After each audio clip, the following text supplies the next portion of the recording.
Hey everyone, welcome back to the channel. Today, I'm going to show you a super easy way to free up space on your PC and keep it running smoothly. It's called Disk Cleanup, and it's a built-in tool in Windows. Let's dive right in. First, let's open up Disk Cleanup. Just press Windows plus S to open the search bar, type in Disk Cleanup, and click on the app that pops up.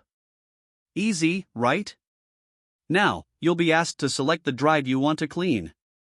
Usually, it's the CA drive, so let's go with that and hit OK. Disk Cleanup will start scanning your drive for unnecessary files. This might take a minute, so be patient.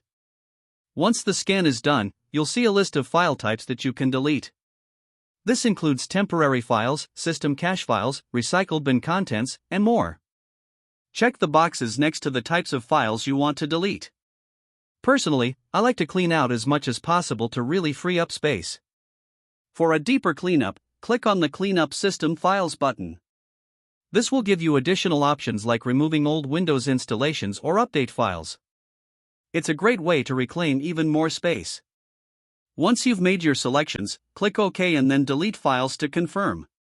Disk Cleanup will take care of the rest. It might take a few minutes, but it's worth it. And that's it. Your PC should now have more free space and run a bit smoother. If you found this tip helpful, make sure to give this video a thumbs up and subscribe for more tech tips. Thanks for watching, and I'll see you in the next video.